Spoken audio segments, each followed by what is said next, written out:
And it is here, where at York Lions Stadium, the Canadian Premier League's 500th match will kick off between York United and Valour. And forward, the header, and this time will stand. Look at that effort from Giorgio Promo. The speed and the time to create something with it. Oh my goodness, nearly an own goal. But how about Dante Campbell to the rescue?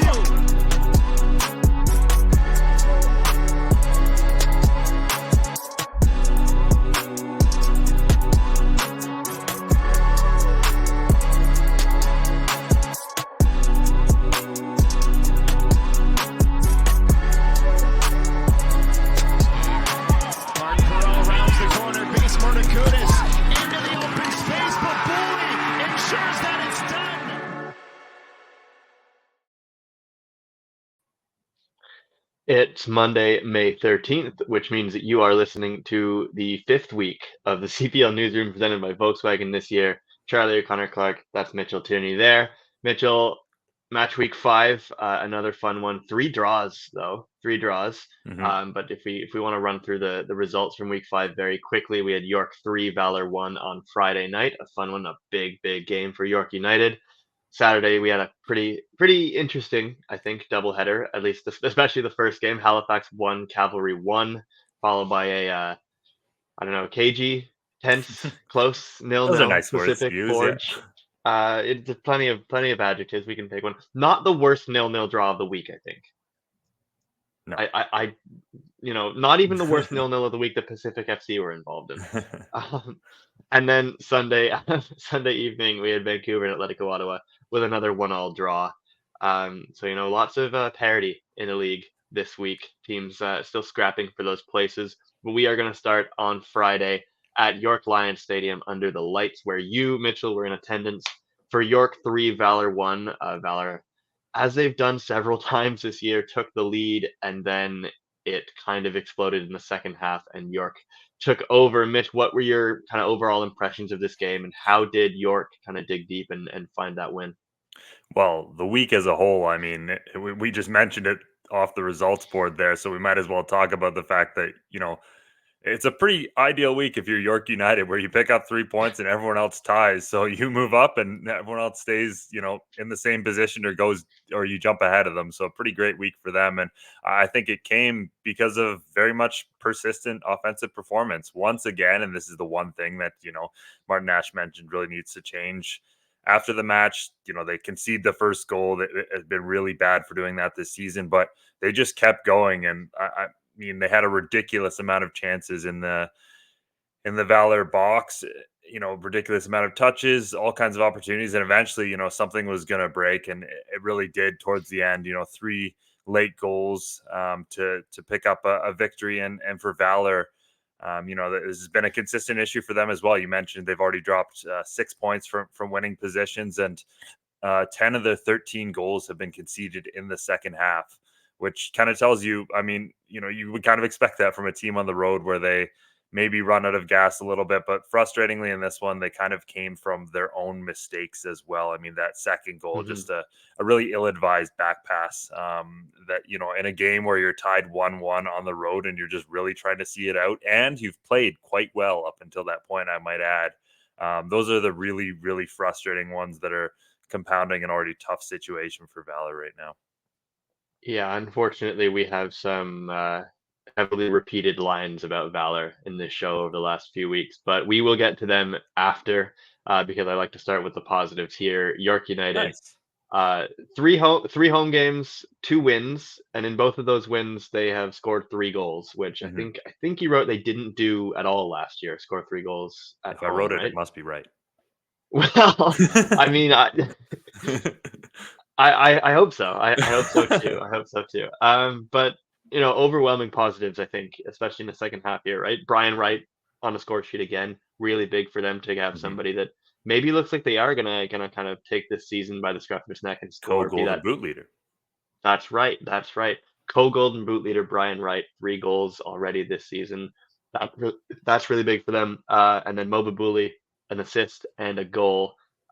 him getting on the score sheet for the first time this year. How big is it, Mitchell, for York to have some of these players that they need to be key contributors doing that at this point? Well, we were talking about just that last week, specifically with Mo Babouli, the fact that he was creating all these chances, but maybe wasn't necessarily getting into great positions himself. And the perfect stat to show that was he had 3 touches in the box coming into this game. In his first 4 matches of the season, he got 4 in this game alone. Early on, you see him sneak in at the back post and kind of miss an opportunity. But that was a clear sign of what was to come in terms of just getting into those better positions. He sets up Abatne's goal with a perfect cross in the sense that no one knew anything about it, but it still went in. And then he scores a late one himself, and that late goal is really important for him, I think, for his confidence. And Martin Nash went out of his way after the match to mention how important it was to get Babouli on the score sheet. So that's a really big thing for them, obviously, and a more tactically flexible side, I think, this year. They went with a 4-3-3 this year, already their third different kind of iteration formation, 3 midfielders with Martinez, Samaro, and Baldissimo, and they barely put a foot wrong. I mean, Baldissimo completed 43 of 44 passes, which in the middle of the park is unbelievable to be able to do that. And, again, just to be able to control the matches a little bit more and maybe give Babouli a bit less kind of constructed position defensively was helpful as well, because we've seen a little bit where he can drift out of games on that left wing and leave whoever the left fullback is a little bit exposed. So I really like that from them. So a lot to really like from this performance from York United. Again, a big one where they take this opportunity, they beat a team that's obviously down but could have been dangerous, and they're moving way up the standings because of it. Yeah, I believe up to 5th now, and it's really good to see York winning at home this year. I know that has been a huge problem for them. It was a huge problem for them last year. They weren't great at home the year before either, so I know that was a major priority for them going into the season, and to see them respond like this, especially after losing pretty heavily in their first home game against Forge, is good to see. And as you mentioned, Martin Nash kind of mixing it up a bit. I think they played that 4-2-3-1 almost every game last year, so I don't know if he's been studying his geometry textbook or whatever to learn some new shapes. Whatever it is, I like it. Yep, that's a word. That's a word. That's a shapes word. Yay! Yeah, buddy. Let's put a bow on York. This is too nonsense. Let's put a bow on York here, and we'll get to Valour in a sec. But Mo Babouli, star of this game, caught up with the CPL's Christian Jack after the match. So let's hear what he had to say about this game. Christian Jack alongside Mo Babouli here after CPL game 500 and a big win for York United, a come from behind win against Valour 3-1. You were the star of the show tonight. What does it feel like to get 3 points and 3 goals? Yeah, we put ourselves in a bit of a hole, and we started playing after that. And even though we didn't get the goal in the first half, we had moments where we could have scored possibly, but we knew we had to come out with the same energy, same tactics, move the ball quick, and things are going to happen for us. What does that say, Mo, about the leadership, yourself and other players in this team, that when you went down, that you didn't just stay down? Because last year you had a couple of big games near the end, Ottawa, Vancouver, where you went behind and came from behind and won the game as well. Yeah, I mean, that's just the mentality that we're trying to feed throughout the whole team, whether it's me or any of the guys on the team. We're asking older guys, the guys more experienced, to step up and play in a role, but we know we can't give away cheap goals. We do that, we put ourselves in a hole, and we don't want to do that anymore. You're down a goal, then your brilliant corner leads to a goal, but then you get your goal at the end. Talk us through that. How did that feel? Yeah, I was a bit motivated. There was a bit of tackle over there with Faria, and I saw Caden go, and then I saw an opportunity. I just ran into the space, and the ball just dropped there, and good on him. He kept battling to the end, even though we were up, and lucky to get my goal at the end. A mixed start to the season, but you've been playing reasonably well. How big is it to get these 3 points to get the climb up towards the playoffs? Yeah, we know we've been playing well, and we just got to clean a few things up, like scoring goals and not missing too many chances, but we just got to keep building on it. I know it's a bit of up and down, but we got to be more consistent, and the top teams in this league do that, so we got to be one of those guys. You mentioned scoring goals. Brian Wright gets another one. That's great for him. I do want to ask this at the end, though. You've been in this league since 2020, obviously a winner with Forge. I know how much you love playing here at York. It's game 500 tonight for the CPL. What does that mean to you to be a part of this league? What does it mean? Yeah, it's great for the Canadian League. It's great for the country. It's great for the youth. And we just need to keep building on it. I know there's a lot of things that we could talk about that can improve, and I know taking small steps, but I think the league could take a bit bigger steps, and hopefully they do so.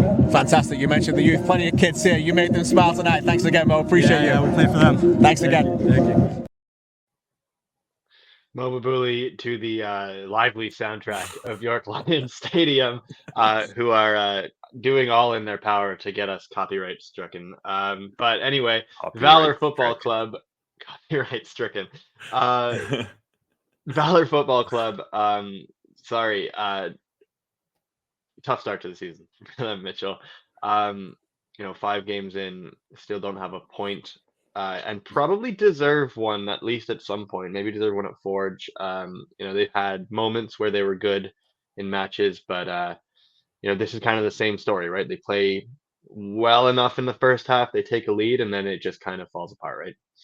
Yeah, similar story, unfortunately, and it's a bit of a tragedy rolling out right now when it comes to Valour Football Club. I mean, through almost until York scored that goal, I know they had opportunities, and we talked about that and kind of their persistence in attack. And actually, they even put the ball in the back of the net at the end of the first half, but it was ruled out due to contact on Darlington Mercer-Ranwa. So the warning signs were there that it could happen. But up until that point, it looked like Valour might be able to hold on for what would be a pretty significant victory here. They're playing a 4-2-3-1 that I think really balanced their lineup a lot better.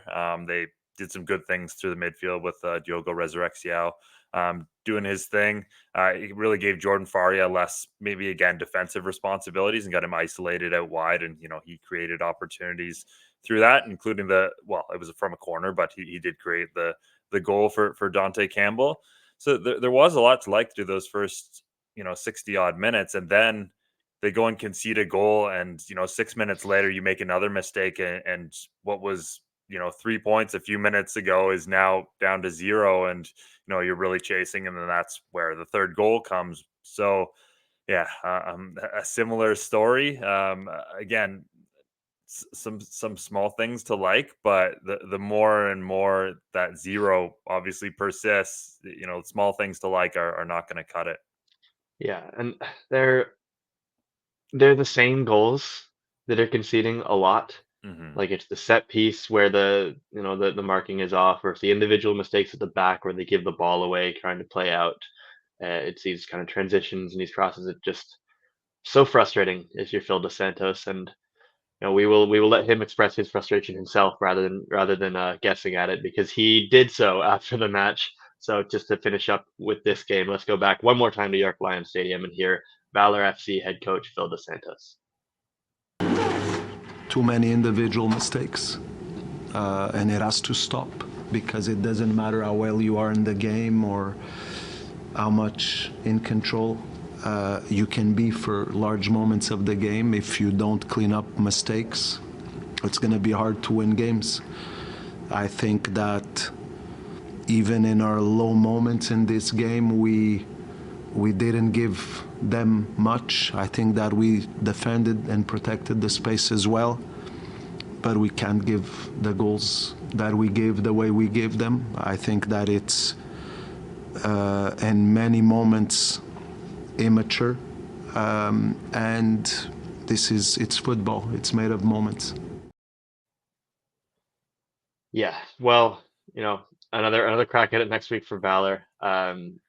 Silver lining is that early June homecoming is getting a little bit closer, which is something to hang on to, and they're just hoping that they can get to that. But anyway, one thing Phil DeSantos said though is like it doesn't really change. Like later in his press conference, like home or away, if you're performing like this, like that's not just going to be what fixes your performance. So not to put a bit of a downer on what's already been a bit of a downer. Yeah, thanks, segment. Mitch. Yeah, thanks. sorry. So Sorry. happy. Yeah. I'm trying to help here, man. Yeah. Anyway, on a positive note, can we steal the slogan "Made of Moments"? That's a cool football made of moments. I feel like cool somebody thing. has that. Isn't that like a I don't know, some sportswear brand?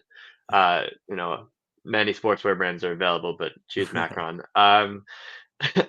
Speaking of which, Valour. Wrong way. Yeah, right there. Valour in Halifax next Monday on a holiday. A Halifax team who we are now going to talk about, who played Cavalry on Saturday in their, I guess, third home match of the year, second of the CPL season. this was a fun game for me. These two teams, I don't know why, but they seem to really hate each other in the first half. Thiago Coimbra he slides through Charlie Trafford pretty early. It's a pretty hard one. Maybe a little bit lucky to end up with just a yellow card there, to be honest. I think Carly Sean McLaren actually pulled out the red card at first and then but realized it was a mistake. But then like 2 minutes later, I think it was Trafford himself sliced through somebody, and then there's all sorts of pushing and shoving. And I think we ended up with 6 yellow cards in the first half of this game. And Tommy Wheeldon Jr. actually said after the match that he had to bring Charlie Trafford off, or else he or somebody else was going to get sent off. And like that's something that we as fans or pundits will say at times, but it's funny to hear a coach say that because it means it's true. It means that Charlie Trafford was straight up gonna get sent off in this game if he'd stayed on the pitch. Anyway, there was actually also football in this game. The first half was, kind of heavy Cavalry, but they had an interesting lineup where they made a ton of changes. Give Jack Barrett his first start and goal for the club. Nico Maroniak comes in on the left wing. Lucas Diaz starts as kind of a number 10 attacking midfielder after he's been pretty good off the bench recently. Malcolm Shaw's up top. Eric Kobza comes back from injury. Mitchell, this Cavalry team, they rotated a lot because they played a lot more football in the last week and a half than Halifax did, who had, I think 9 or 10 days off since their Canadian Championship loss to Saint Laurent. But Mitch, does it show a bit of the depth of Cavalry that they're able to do this, and maybe they're able to bring this freshness against a team where they kind of needed it because of how intense the game was? I think so. This is an important week for getting contributions from other players. I mean, we look at Malcolm Shaw scoring his first in CanChamp action, and in this game, Lucas Diaz continuing to show his quality. Second assist of the week, and then William Akio, a player who has been probably underperforming to this point in the season. Been a bit disappointing considering how quickly he hit the ground running when he returned last season. To get him on the score sheet is crucial, and always been a player where he scores one of those goals, many will follow. But yeah, away results haven't been as easy to come by this year across the Canadian Premier League. So anytime you go to Halifax, you get a draw with a lineup that's not first choice. I think it shows the quality of Cavalry. And again, this is a team that more than any other, I think, in the Canadian Premier League knows how to manage the marathon that is the Canadian Premier League season. Yeah. So an impressive example of them doing that again, I think. Yeah, and some helpful under 21 minutes for Cavalry as well. But Lucas Diaz in particular is a guy who has really been impressive. He did the assist, obviously, to Shaw midweek in the Canadian Championship. Great assist to Willie Akio here as well, and a player that's been very exciting. And I think a bit of an interesting, different option for Cavalry that maybe provides something that they didn't have last year. They score that goal and it's very exciting. But then obviously Halifax kind of look at themselves at that point and realize that they, at that time, also didn't have a point in the Canadian Premier League, and they were half an hour from a 4th loss. They were half an hour from going 4 games with just 1 goal in the CPL. But they turned it around to their immense credit. The intensity grew from there. They put one in the net that was disallowed. I'm still not totally sure why or where the foul was. I know they were a little frustrated with that. But again, I think it is a testament to the character of that Halifax team that they, scored immediately after, right? And they continued to push. And then arguably by the end of the game, like the last 20 minutes or so, they probably looked the more likely team to score a winner, to score a second goal. And they came pretty close on a couple of occasions. And one guy that was very impressive, I think, coming off the bench in this one was Giorgio Probo, who gets his head on a really great cross from Dan Nimick, but it's just an insane header where he kind of like flicks it backwards and it just places in the top corner. Yeah, he's not class. A huge guy. He's not a tall guy. He said after the game that he was like, yeah, the header is not my preferred method of scoring a goal. But honestly, you could have fooled me because that was pretty impressive. So before we maybe break down Halifax a little bit more, let's go back and hear what Probo himself had to say on a pretty significant first point of the season for the Halifax Wanderers. I think we feel good, honestly, like not 100% because today we were supposed to win. But I think at 1 point on the board is helping us our mood out, and it was a tough week. We felt a little bit of pressure from the fans and from ourselves, and I think at 1 point it's better than get 0. And so sometimes we just small step, and I think we're in a good way. It's interesting that Provo says that it was a tough week for them. They felt some pressure, especially to hear some pressure from the fans. I mean, Halifax obviously a very passionate market in the CPL. Those fans are loud and they want good things from their club. But it's interesting to see them feeling the pressure. I know there was a lot of talk after the game about Patrice Geyser and what he said. He kind of spoke a little bit about how he felt like people were being too critical or maybe too negative of his side. I'm not sure maybe where specifically he's been seeing these negative things, but he wanted to say that he wasn't happy with just getting the point, but he's feeling like they played well. He was very proud of the way that they played on Saturday. And Mitch, how do you see this? I mean, obviously it was a results wise not a start to the season that Halifax wanted. I don't think there's any denying that, and I think it's reasonable to discuss, as a lot of people have done, that maybe things weren't perfectly clicking for them. But where are you at with Halifax, and is this a point that is something that they can build on at this month and a half or just exactly a month actually today into the season? Yeah, I think it absolutely is. We have to see them build on it now, though, obviously, which is the big next step. But Kilari goes off the crossbar. You mentioned the goal that was ruled off, and then to still, there's days where you could just put your hands up in frustration and be like, this is not our day. We're not, this hasn't been our season so far. We're not going to get anything out of this. So to still come back, get a point, and then keep pressing from there is, that is a good response from Halifax, and I think something to celebrate on their end.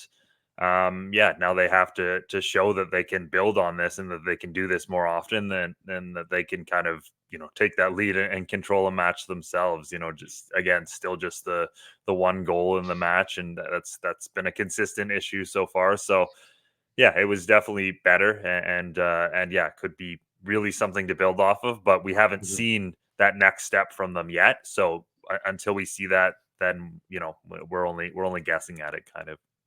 Yeah, and I do like that we're seeing some leaders step up for this team. Obviously, Dan Nimick, he's kind of put on the brave face in the low moments for this club this year. He's been able to shoulder that responsibility, but on the pitch, he always has been there, and he had an outstanding game on Saturday. I thought he was man of the match for me. Won, I don't know, I can't remember the exact number. I think it was 13 or 14 duels. All of played them. the assist in every duel. I think it was 7 clearances. Actually, I'm pretty sure, which is pretty wild. But him, obviously, this is a game where Halifax don't have Lorenzo Caligari, who is suspended for this game and the next one. But club captain Andre Rampersad comes in. He's fantastic in that spot. And obviously Jeremy Gagnon-Lapare as well, who maybe hasn't had a great start to the season either. Obviously, the kind of mistake in Vancouver to cause that goal, and maybe kind of settling back into this new club. But he's been very, very good. He was very good on Saturday. And other positives for this team, obviously, Massimo Ferrin getting the start, playing almost the full 90 minutes, 88. That's hugely positive. And Thiago Coimbra with his first appearance of the year, starting up front. So yeah, I'd say things looking more up for Halifax at this point than they were a week and a half ago. Anyway, on to Game 3 of the Canadian Premier League weekend. That was Saturday night when Pacific and Forge, played a football match. There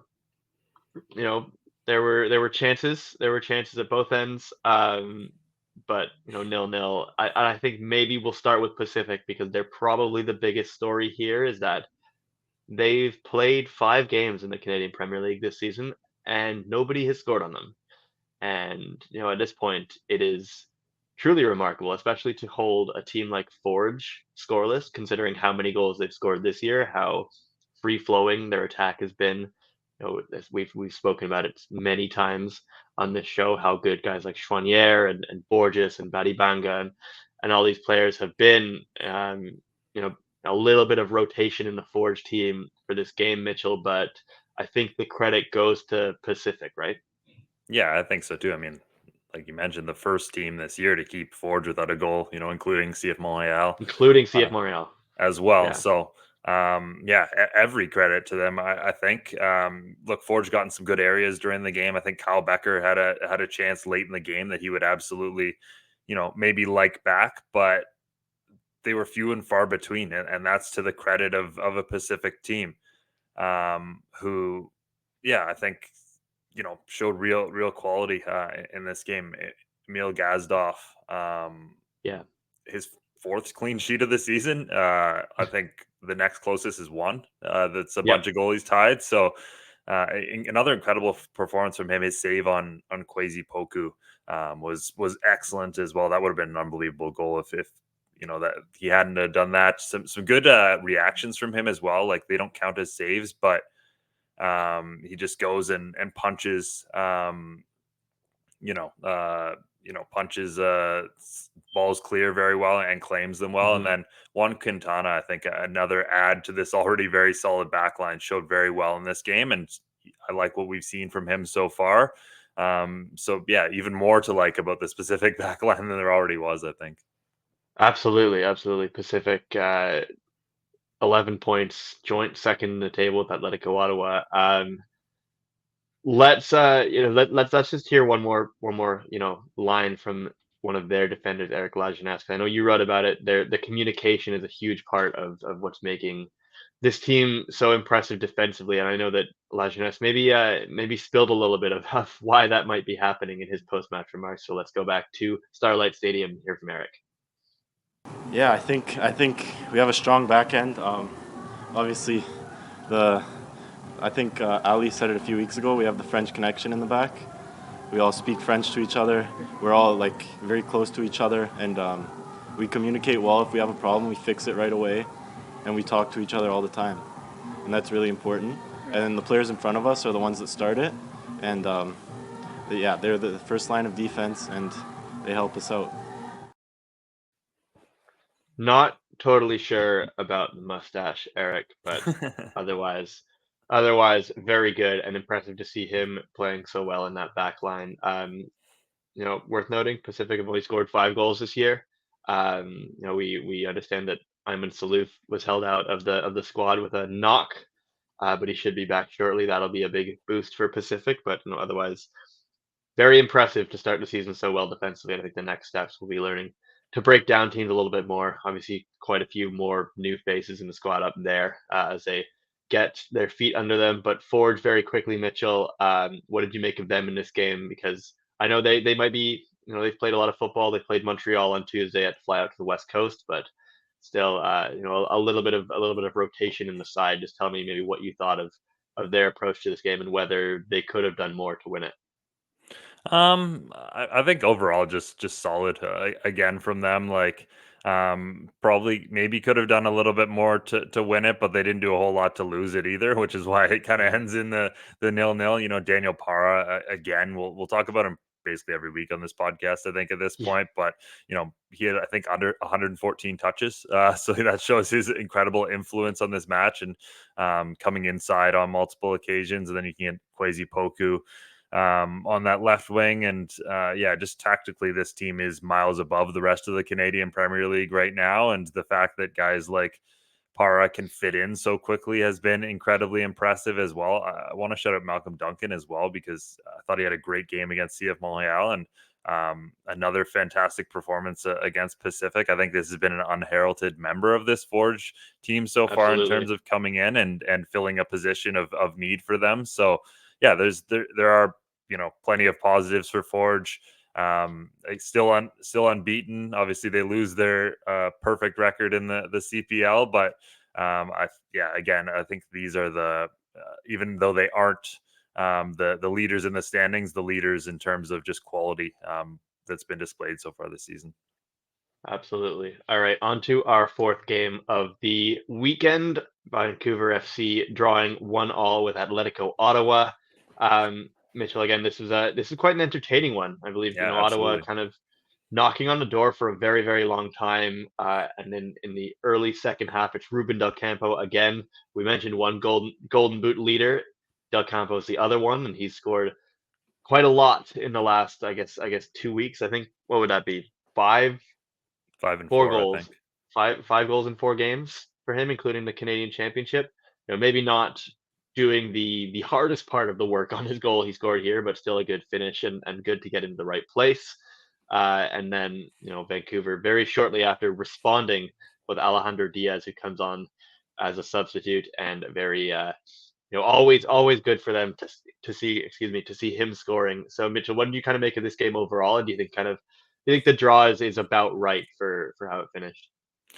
Yeah, I'd say so. I think probably Atletico Ottawa had the better of the opportunities, but I think Vancouver did well to, especially in that second half, kind of shut things down a little bit more and equalize themselves. And they had some good chances to win it as well. So I think this was for me the match of the weekend in terms of the entertaining football that both of these clubs played. I mean, Atletico Ottawa is night and day from what it's been in past seasons in terms of just the way they play, in possession, the attacking combinations between all of these different players. The one moment that became a talking point for them obviously was taking off Ollie Bassett and Baloo Tabla. Baloo more understandable maybe, but Ollie Bassett, I know they talked about it a little bit on OneSoccer's match night this week, which is a great show. If you guys are looking for something else to tune into. I'd say the second greatest Canadian Premier League wrap-up magazine show of the ones out there. Yeah, I would tend to concur with that through no personal bias, but I think Bassett, like, this is one of the conversations that we're having this season, right? With Athletic Ottawa, there's so many cooks in the kitchen, you have to really manage all of them, and this to me seemed like a bit of an odd one, where sure they have fixture congestion, but kind of behind them, not necessarily coming up in the same way. Like, they get that extra week after before they play their next midweek Canadian Championship fixture. So I'm not really sure if taking Ollie Bassett off in that situation was the right move. Now, I like that they didn't go defensive with it. Like, they bring on, not necessarily more center backs and just try and like shut the match down. So that's a positive step in the right direction. But I do think that was maybe a game-changing moment for the game as a whole. Yeah, absolutely. You mentioned all of the cooks in the Ottawa kitchen. One of those cooks is Manny Aparicio, who continues to be outstanding. Chef We know what a Manny. player he is, Chef Manny. So let's go back to the Langley Event Center in Willoughby Park and hear what Manny had to say and how he saw this draw with Vancouver FC. Yeah, for sure. It was back and forth.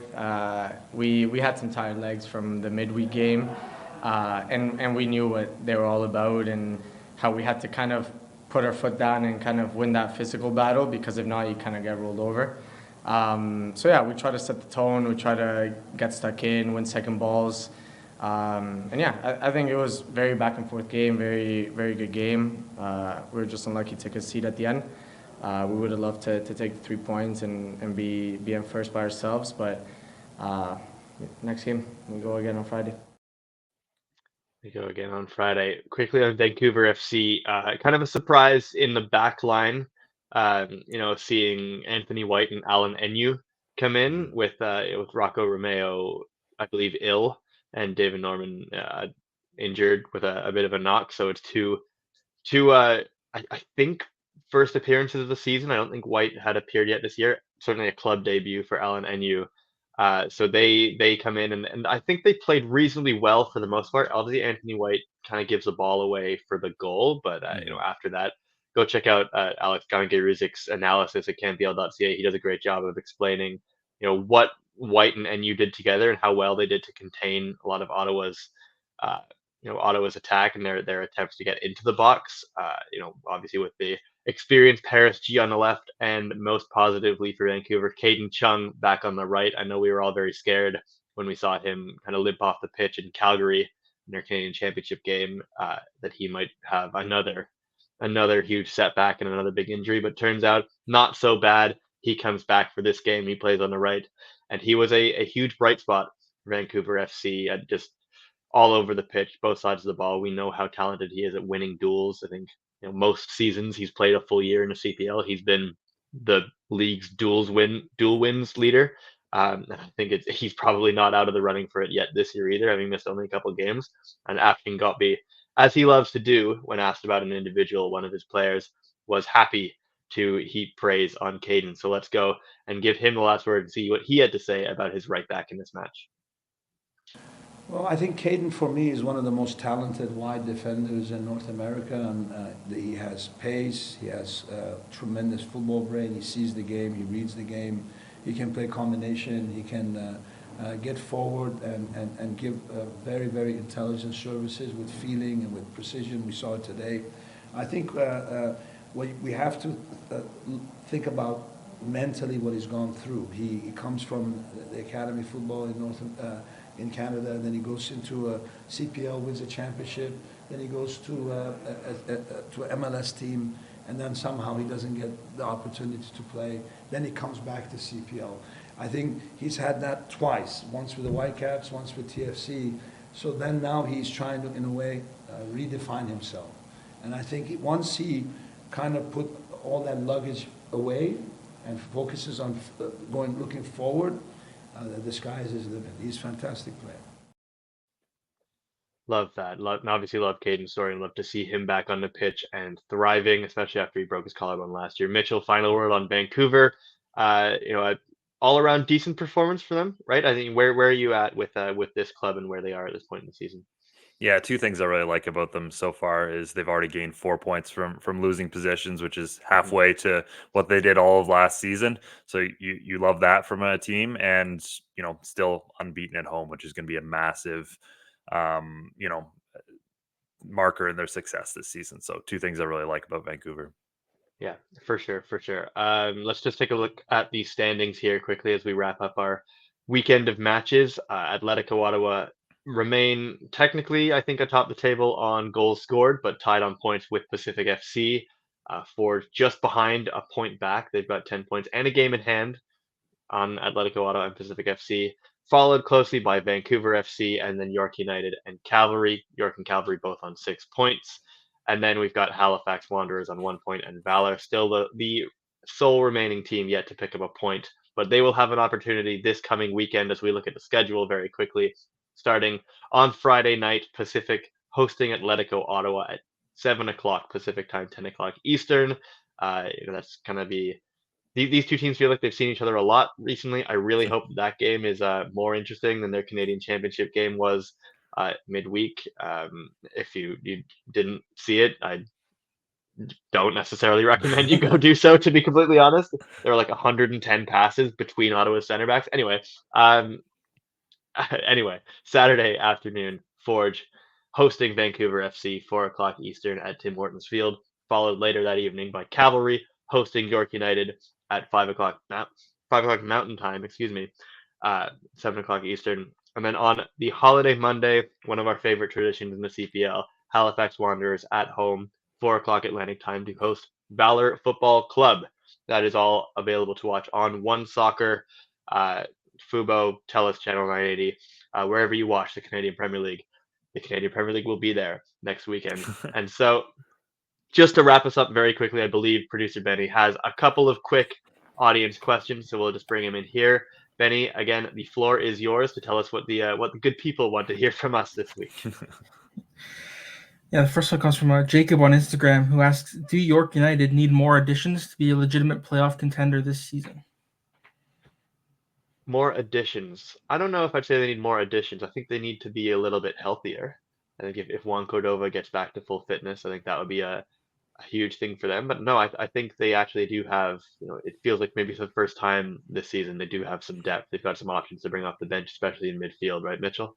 Yeah, I think we saw that this week with Baldissimo coming back, Martinez available as well. So, yeah, I agree. I think they have all the pieces there. It's just about keeping them healthy and about finding the right mix and the right positions to get them into, which is always half the battle, but a better battle to have when you've got the soldiers already in place. Yeah, and I mean, also when you have made a ton of changes to a squad and you are starting to figure out and find that rhythm, I don't think it necessarily is going to help to throw more new faces into it. All right, Benny, question number 2. Question number 2 comes from John on Instagram, who asks, how would you rate the supporters culture in Canada And what suggestions do you maybe have for supporters group across the country? More cowbell. More cowbell. More cowbell. It's a tough question to answer. We always love seeing the passion across the country. I love seeing supportive sections. I love seeing how kind of diverse and wide ranging our crowds in the stands are. It's always a lot of fun. And I think all I would say is that go to a game. Just go to games, find out, get excited, get animated, and it's always good to see the passion, especially from the supporters groups with flags and more pyro. I'm always about more pyro. I love pyro at football matches. Our match operations team right now. It's like, no, Charlie, no. They're so mad at me for that. They're so mad at me for that. But you know what? You can't tell me that pyro isn't cool at a football match. All right, one more question, Benny. Yeah, last one comes from Callum on Twitter, who asks, who's been the best signing so far this season? Daniel Parra, right? Yeah, for sure. Yeah, easy answer. I'll also throw Ali and Dom into that mix. Yeah. Considering Pacific haven't allowed a goal so far, he's been excellent at center back. But yeah, Daniel Parra is the answer. Yeah, I think so. I mean, there's probably a lot of options in Ottawa too. You could say Manny Aparicio. You could say Chris Twardek. But I think it's actually a pretty clear one answer. All right, that's all our questions, Benny? Yes, sir. Perfect. Thank you so much, producer Benedict Rhodes. Thank you, co-host Mitchell Tierney. Thank you to the wider audience of the Canadian Premier League and Canadian soccer for joining us once again on this Monday as we broke down some more action in the Canadian Premier League. And we hope you join us next week. We hope you join us in watching all 4 of our matches next week, and you join us on, I believe, probably Tuesday because it's a holiday on Monday. But we will be discussing all 4 games baby, once let's again. Go. That's right. Thank you to the government for that statutory holiday. Anyway, thank you very, very much for joining us on the CPL Newsroom presented by Volkswagen, and we will see you very soon. And it is here where at your client's stadium, the Canadian Premier League's 500th match will kick off between York United and Valour.